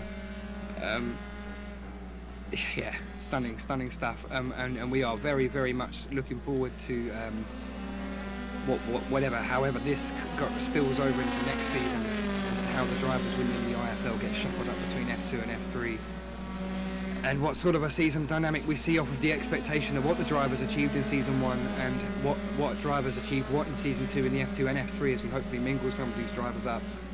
But obviously we know champions can't return, so if Height wins this title, which is fairly inevitable now, she will have to move up. So the racing will be it will be a story in itself, where she races. Then that's it, isn't it? It swaps commentary team and things like that. It moves finally, and it's a great place to be, the IFL. But the F3 races here, they just keep getting better and better, don't they? As we see a safety carless race, I hope, today. A couple of last 2-3 laps to go. And yeah, with just over 3 laps to go, the battle for second place heating up, with Caitlin Height 19 seconds in front of these two. The battle is on for second place, and Alex Gutneck has a mirror full of Jonathan Lilly. Jonathan Lilly working the last few laps to work down that time from a second to 0.2 of a second. Now, he is within striking range, not yet. He's going to wait to get through these last few corners, and I anticipate that he's going to try to be right on his bumper and ready to make a move halfway down the straightaway, as he's going to go take a dive to the inside. I think that was crazy. I don't think he meant to go that wide, did he? Yeah, I feel like what we're seeing here from Lily as well is a lot of patience. And Ryan right there. If these guys start fighting, Ryan is right there in potential for a podium. This is a fight for third place. Cooking with gas! Guys, they are on it. They're on it. This is definitely the story right now, isn't it? This is what we've got on track. Matt Turner's a little bit back from this. If they can keep fighting, he may just get to these guys before the end of the race. There's still a couple of 3 laps on, including this one. But yeah, Lily's incredibly patient. He's just worked his strategy out well, and he's just sunk these laps down like hoops at a basketball game, and just put himself back into play. So close to the bumper of Gutneck. So close. And Ryan is right there now, and these are no teammates. None of these guys are in any of this, so this is just the three constructors, the 3 drivers out for it, out for blood. And Matt's kind of creeping in on this one as well, and they are losing time inevitably now. You've got to be taking defensive lines to keep these guys at bay, and you'll be losing oodles of time on a track like this. As soon as you don't take the optimal line. And they're getting really close. Gutneck gets a really bad exit. Lily's going to move up to the outside. They're going to be side by side going down to the hairpin. Not going to be able to do anything. He's going to be too wide, but he can come over for the crossover move and maybe try to make the braking zone here down. It's going to be a good shot for Lily, as Gutneck's going to make a defensive move. Lily's going to be side by side as they hit the braking zone, though. Can Lily outbrake Alex Gutneck? He holds him to the outside. Gutneck gets into Lily, who gets into Ryan. That's going to make Matt Turner come up. He's straight there. Are they going to... No, Matt's going to swing around the outside. I'm looking at Ryan's car. I think she just had a small tap there. Gutneck's got bad wing damage, but he's no way going to be worth coming into the pits. Not this late on. No way, not near it. Not...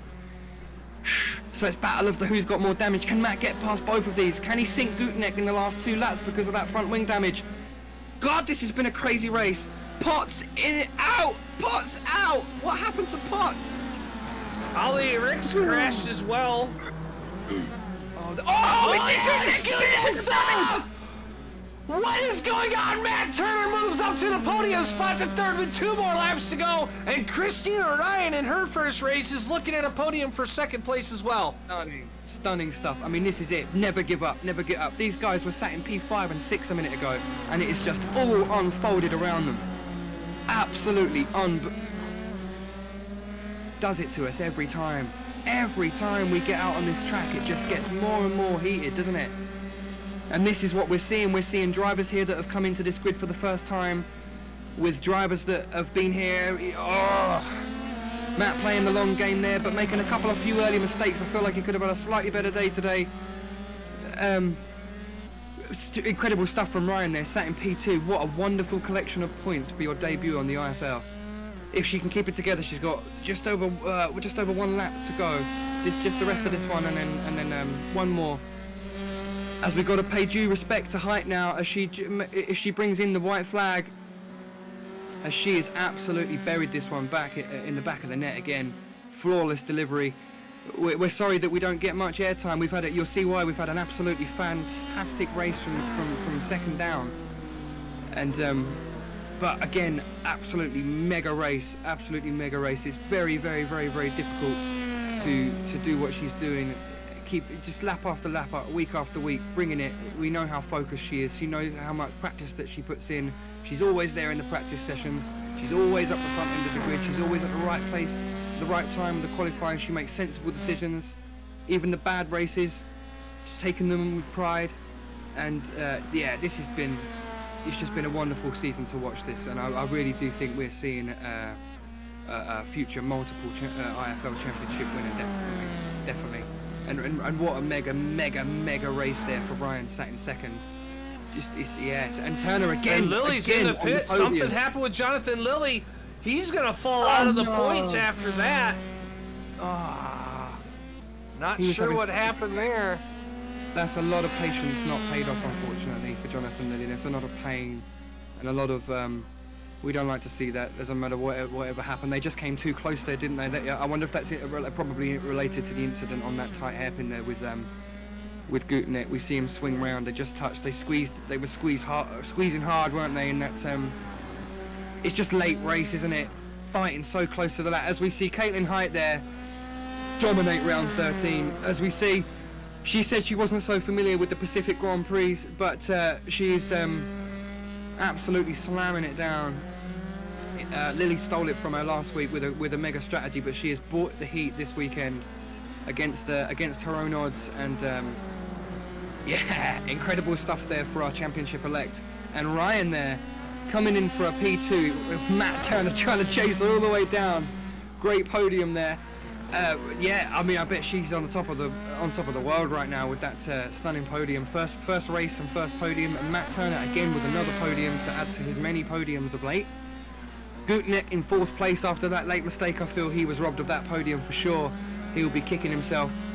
Shanna finishes there a whole lap down. He will also be kicking himself the hardest. I know he wasn't too pleased with his performance last week.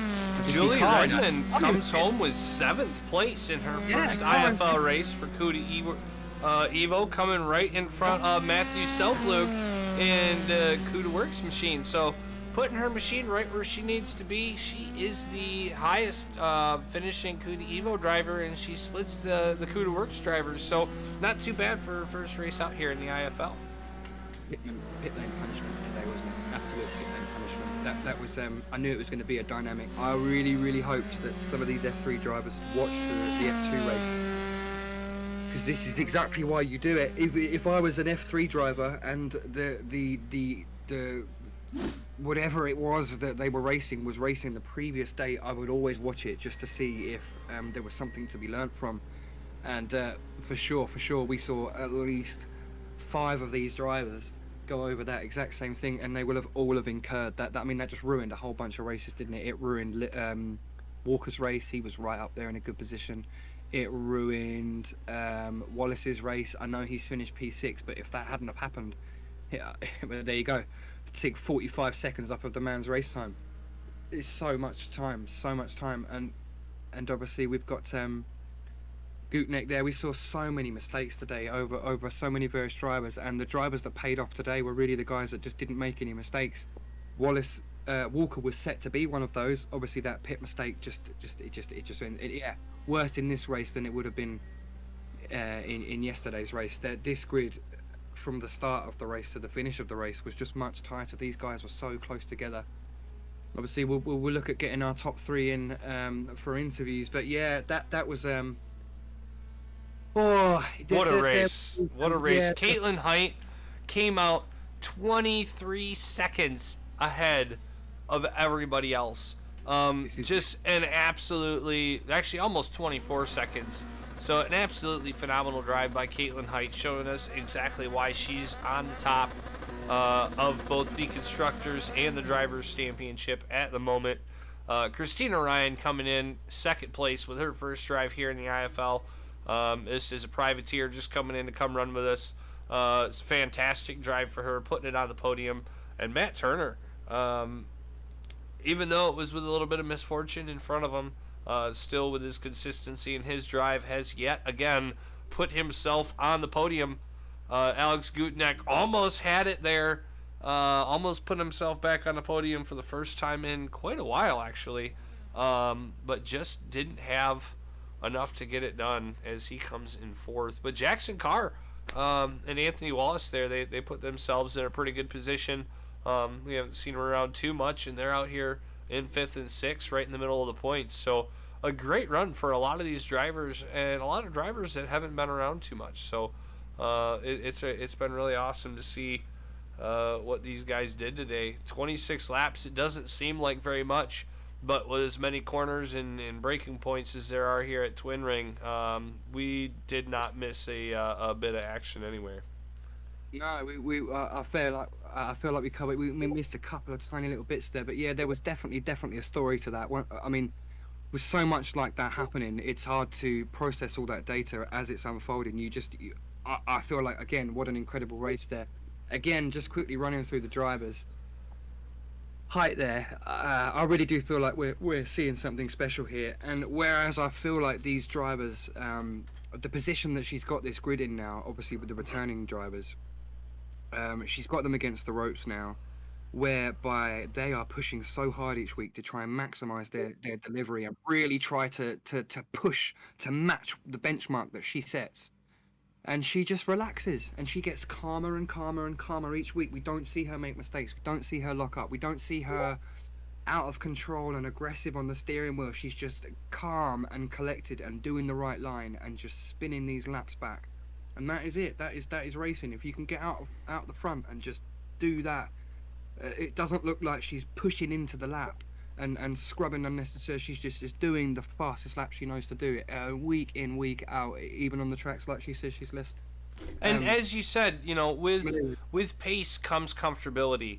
And so if you can go out there like a printing press and knock down fast, consistent laps, hit your marks, and do it all the time, then there's nothing to stress about. There's no pressure to have there. If you know you could drive that line, then drive that line. If you know that line's fast, well, then drive that line 26 times and you're good to go. So when you have that kind of pace, that pressure's gone off. Now, obviously, yeah, she's ahead of the championship right now. She's got a nice lead. It's not over yet, but she keeps putting down consistent finishes, which I don't think there's any pressure coming from this field to Caitlin Height. There's drivers in here that may put on some pressure and score some good points, but I don't think Caitlin Height is actually feeling any of the pressure from these drivers here. She just is so consistent, so smooth, and so fast.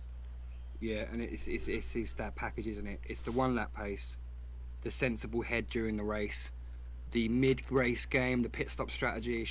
That is it. She is just nailing this as a package better than everybody else. Christina, moving down the grid, Christina having an absolutely fantastic race in second, and that puts two females on our podium as well. So that's the first for the IFL. So yeah, an incredible race there. I'm sure she will be absolutely over the moon if we maybe got some of these drivers in for the commentary. Matt Turner there, we've seen him have a bit of a surge since round 7 onwards, haven't we? So he wasn't on the podium until round 7, and then it's pretty difficult to get Turner off the podium now. So it's been a stunning form of late to just watch that. I mean, even today, I feel like those couple of mistakes actually cost him to the point where it looked like he wasn't going to get a podium there. But yeah, it just shows late on in the race other people making mistakes. Alex Gutneck, very much what could have been. I definitely think he could have easily finished P2 today on merit and hauled in a good points there. Still, P4 is not to be shunned. Less points than P2, but ultimately not a mega punishment for the mistake. Jackson Carr. Look who just walked into our booth. We've got our third place finisher, Matt Turner, up in here. Matt Turner, Rob Slater up in the IFL booth. You got me, buddy? Yeah, man, you're right. What a finish to that race. You made a couple mistakes, just little breaking points that were locking up, seem to be giving you some problems in that last sector there. And you got really lucky with a few cars getting in front of you and allowed you to get by Guteneck and get that third place position. Did you have the pace to get by those guys, or were you just holding back, or was that something that definitely saved a podium race for you?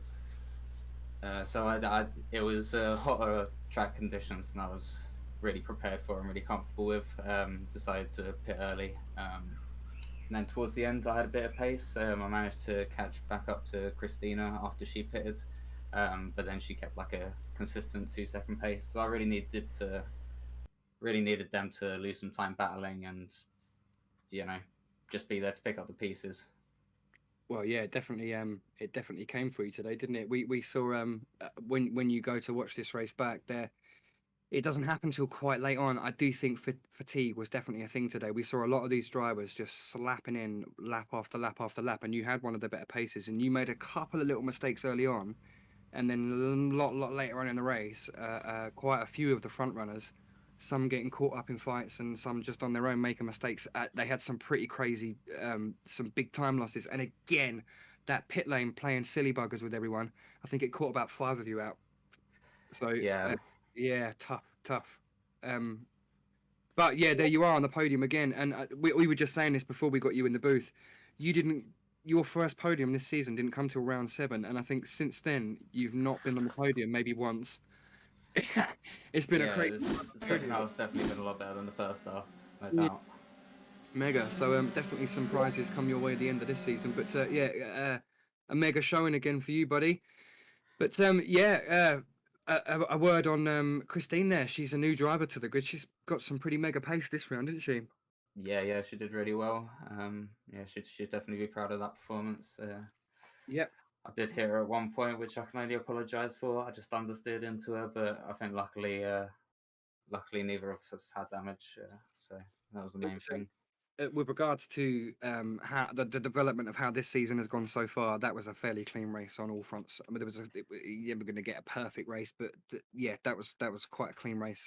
And yeah, it was just nice to sit back and watch the new drivers fit in all up and down the grid again with the old drivers. You guys have got a championship positioning to think about, and they don't, and it's a really interesting thing to watch. But well done, dude, and yeah, fantastic job on another podium for the team.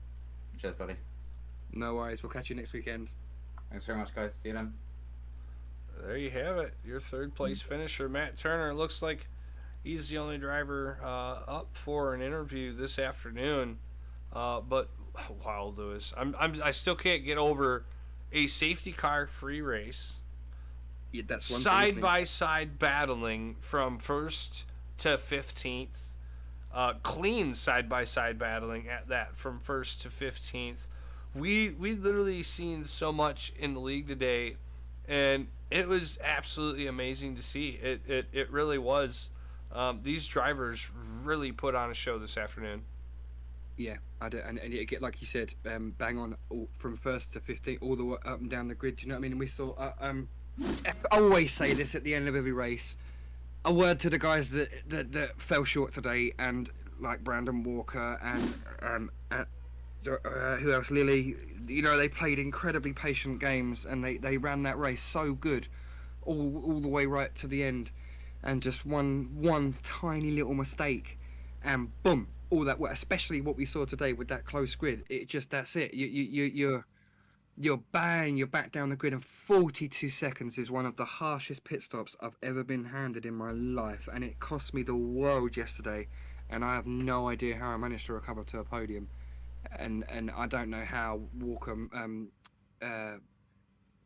Wallace there, I don't know how he managed to serve that penalty and get all the way back up to P6. It just shows that with a bit of clear track at the back of the pace, he really could have had a far better weekend, because as we know, he was one of the drivers that went off. But yeah, Buddy Boggs there making a couple of mistakes in the middle of the race that really cost him. But yeah, I do feel like driver of the day for me, bar Caitlin Heights, another absolutely outstanding performance. Jackson Carr having a mega race there to finish P5.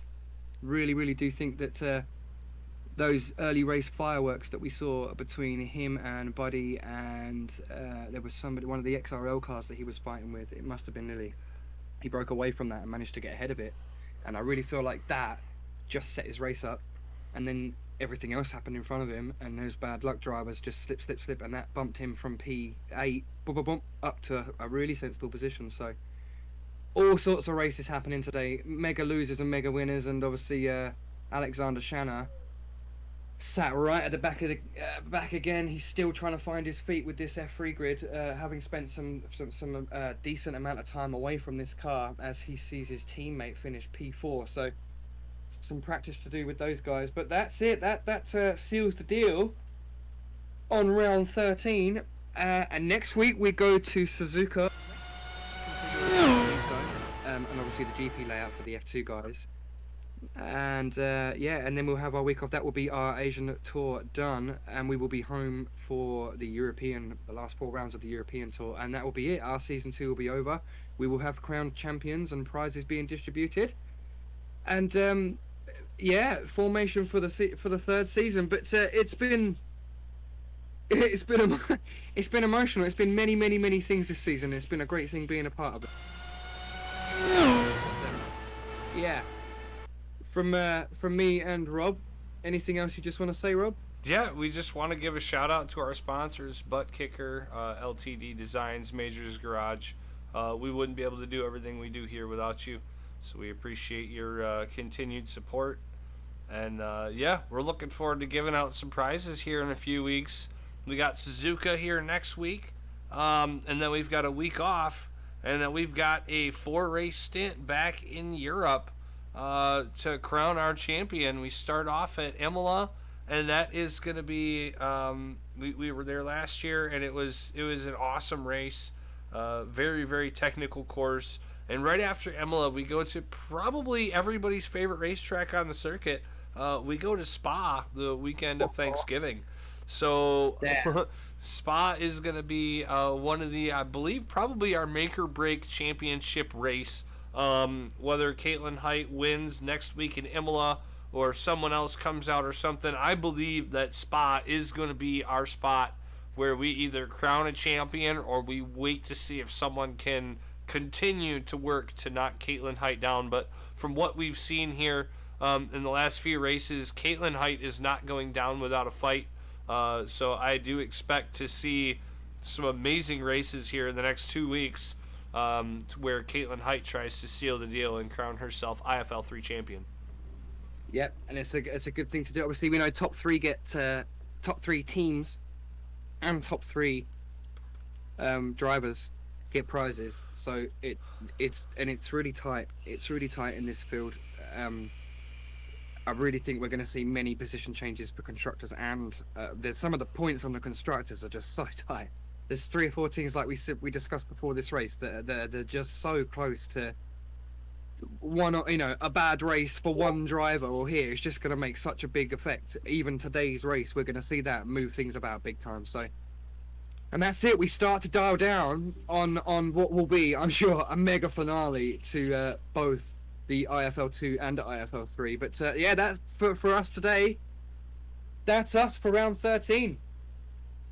Y'all have a great night, and make sure you check us out next week for the IFL F2 on Saturday at 3:45 Eastern, and the F3 on Sunday at 3:45 Eastern time. Y'all take care, and we will see you next week.